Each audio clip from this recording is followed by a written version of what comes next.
Hello everyone. Now once again we are here to take a new topic. Last topic was disease and its causes, isn't it? Now this time we are taking a new topic, acute and chronic diseases. What is this acute and chronic diseases? The manifestation of disease will be different depending on the number of functions. One of the most obvious for that determine how we perceive the diseases. यानी अगर हम किसी disease का आकलन करेंगे तो किस प्रकार से कोई डिजीज़ हमारे अंदर प्रविष्ट करेगी, ये हमें देखने का है. तो सबसे पहले हम देख लेते हैं what is the definition of acute and the chronic diseases. First, some diseases last for only very short period of the time and these are called as the acute diseases. यानी कि ऐसी diseases जो बहुत थोड़े समय के लिए होती है, that is called the acute diseases. Now in another kind, we all know that from experience that the common cold lasts only for the few days. Okay, बहुत थोड़े दिन के लिए रहता है. और in other, what will be the definition of the chronic disease? That means the ailments or the factors that last for the long duration of the time, even as much as lifetime long, यानी कि जीवन पर्यंत जो रहते हैं ऐसी disease, that we call as the chronic disease. तो मैं फिर से एक बार और से दोहराता हूँ ये दोनों भी definition. Some diseases last for only few short period of the time, that is called as the acute diseases. Now what is the chronic diseases? The ailments that last for long duration of the time, even as much as a lifetime period, that is called the chronic diseases. अगर एक example से अगर हम देखते हैं, an example is the infection causing elephantiasis which is a very common some part of the India. बहुत सारे, अब ये एलिफेंटियासिस की अगर हम बात करें तो उसको एक फाइलेरिया भी बोलते हैं, that is called the filaria. It is caused by the biting of one of the mosquito and mosquito carries one parasite from the ringworm and the cause elephantiasis. As the name elephantiasis means what? जिसे हम हिंदी में हत्ती रोग बोलते हैं और मराठी में हम बोलते हैं हत्ती पाए रोग, इससे भी जाना जाता है. So these all are the diseases very long. तो ये जो एलिफेंटियासिस अगर देखेंगे तो हम ये बहुत वेरी लॉन्ग टर्म डिजीज माना जाता है, जिसे क्रॉनिक डिजीज में हम बोलते हैं. और शॉर्ट टर्म डिजीज में हम अगर देखेंगे एक्यूट डिजीज में सर्दी, बुखार, खांसी, ठीक है, सर दर्द, हाथ पैर का दर्द, ये सब होता रहता है acute. They are very short duration of that time. Understand this? Now student, we will move towards next activity, that is the 13.4. in this activity we are doing two types of question is asked. What we have to do? We have to do a survey your neighborhood to find out. क्या देखने का है, अपने neighbourhood में जाने का है और आपको कुछ देखने का, वहाँ पे कुछ परीक्षण करने का है. That is called a survey. How many people suffered from acute diseases during the last 3 months. Disease कितने हैं अपने नेबरहुड में, वो हमें देखने का है. Second is how many people develop the chronic diseases during this the same period of the time, that is the 3 month. यानी आपको एक्यूट पेशेंट कितने या डिजीज वाले कितने हैं और क्रॉनिक डिजीज वाले कितने, ये देखने का है. And finally the total number of people suffering from the chronic disease and the acute diseases from your neighbourhood, वो आपको कलेक्ट करना है डेटा. तो what will be the questions will be there. There will be 2 questions. Are the answers for the question 1 and 2 different? समझ में आ गया? क्या question 1 और क्वेश्चन 2 का आंसर डिफरेंट है? सेकेंड क्वेश्चन है, are the answers to the question 2 and 3 are different. यानी कि जब आपने देखा था, पहला क्वेश्चन देखा था एक्यूट डिजीज वाले कितने लोग हैं, दूसरा क्वेश्चन था क्रॉनिक डिजीज वाले कितने हैं, और तीसरा क्वेश्चन है एक्यूट और क्रॉनिक डिजीज टोटल कितने हैं। तो what will be the observation, क्या ऑब्जर्वेशन आएंगे। तो पहला ऑब्जर्वेशन हमें देखें, yes there is a difference between the group of this is because the different genetic makeup and the nutrition given to the children, यानी कि कुछ लोगों को एक्यूट डिजीज हुआ था लेकिन वो जल्दी क्योर भी हो गए थे। क्यों हुआ ऐसा, because there genetic different makeup, जैसे जेनेटिक उनका बहुत स्ट्रांग था, उनका इम्यूनिटी बहुत स्ट्रांग था इस कारण, और बचपन से उनको दिया गया nutrition is also very important and that make immunity very strong.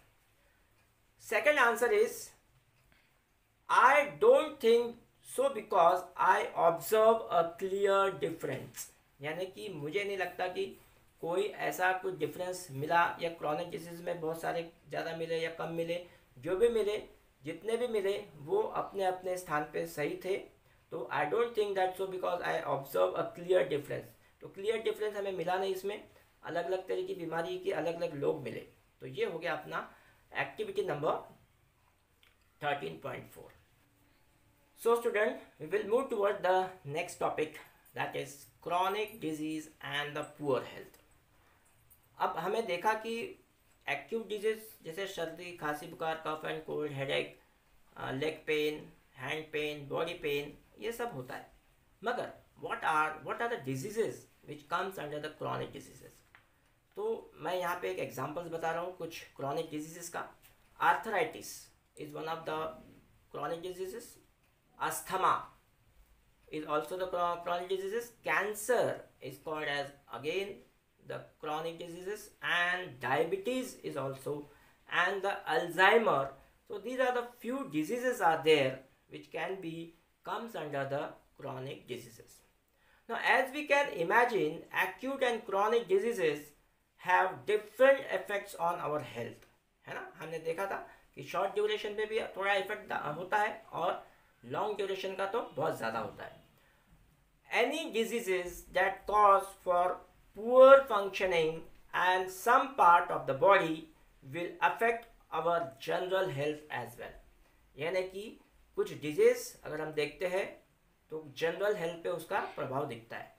And this is because of function of the body is necessary for the general health, यानी कि फंक्शनिंग ऑफ द बॉडी का और सही रूप से सुचारू रूप से चलने के लिए ये जनरल हेल्थ के अंदर में हमें देखना है कि अगर आपकी सही हेल्थ है, जनरल हेल्थ सही है, यानी आपका सब कुछ सही चल रहा है, ना आपको एक्यूट डिजीज है और ना ही आपको क्रॉनिक डिजीज है। But an acute disease which is very soon will most have the time to cause major effect and general health while a chronic disease will do so. कभी कभी अगर हमने ख्याल नहीं दिया तो ये एक्यूट डिजीज भी क्रॉनिक डिजीज में बदल जाती है ना।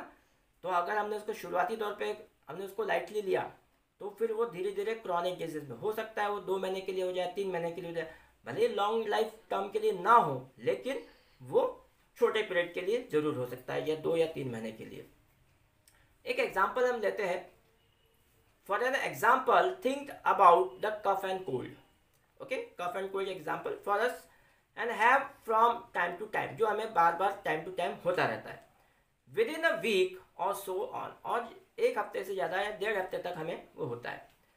And there are no bad effects on our health. तो हम देखते हैं कि हमें उससे क्योर भी हो जाते हैं और उस पर कोई ज़्यादा असर हमारे शरीर पर नहीं होता है। We don't lose our weight, यानी कि उसमें हम देखते हैं कि हम वेट भी लॉस नहीं हुआ। We do not have some short of breath, यानी हमारी सांसें भी कमी छोटी बड़ी नहीं होती है। We do not feel tired, ठीक है, हम थकते भी नहीं है ज़्यादा। And because of the few days of cough and cold, इसी कफ एंड कोल्ड के द्वारा ये सब चीज़ें हमें नहीं होती। But if we get infected with the chronic disease such as tuberculosis of the lungs, tuberculosis को हम बोल सकते हैं टीबी की बीमारी, इसको बोलते हैं लंग्स की बीमारी होती है। And being in our years does make our lost of weight and feel tired all the time, यानी इसमें ये बीमारी की जब हो जाती है किसी को तो लॉस ऑफ वेट भी हो जाता है और हम टायर्ड महसूस करते हैं. सो we may not go to the school for a few days if we have an acute diseases. यानी जब भी हम एक्यूट डिजीज होती है तो हम स्कूल भी नहीं जाते, क्योंकि वो एकदम से बीमारी आई रहती है, तो हम लोग रेस्ट लेते हैं. Doctor prefer to take rest, isn't it?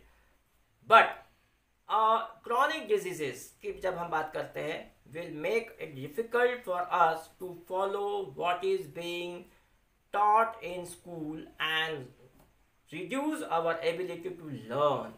यानी कि अगर हमें क्रॉनिक डिजीज हुआ है तो भी हमको स्कूल जाने यानी इतना तो दर्द नहीं होता कहीं या इतना परेशानी नहीं होती, तो भी हम स्कूल में जाते हैं, लेकिन फिर भी हमारा कंसंट्रेशन स्कूल में बना नहीं रहता है ना. जो भी पढ़ाया जाता है हमें उसमें ध्यान हम नहीं दे पाते because of the long term chronic diseases. So what happen about this?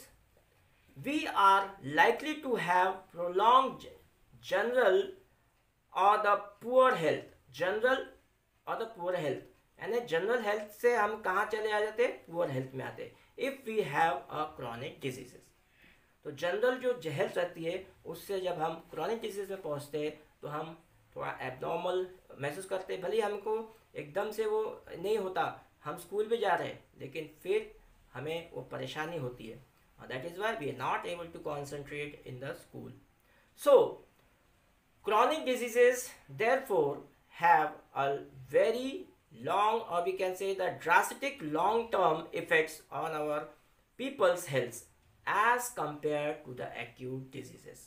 यानी acute diseases से बहुत ज़्यादा और drastic और long term effects होते हैं chronic disease के, जिसमें हमें शुरुआती दौर पे अगर ख्याल नहीं दिया तो acute ही disease क्या हो जाते हैं? chronic disease में बदल जाते हैं, और उस पर हमें ख्याल देना बहुत ज़रूरी होता है. So student, now we complete this topic here only. In the next topic, we'll see the causes of diseases. Okay? Students, if you have any doubts related to this topic, please do not hesitate to ask. Write your doubts in the comment box. I will answer your question. Thank you.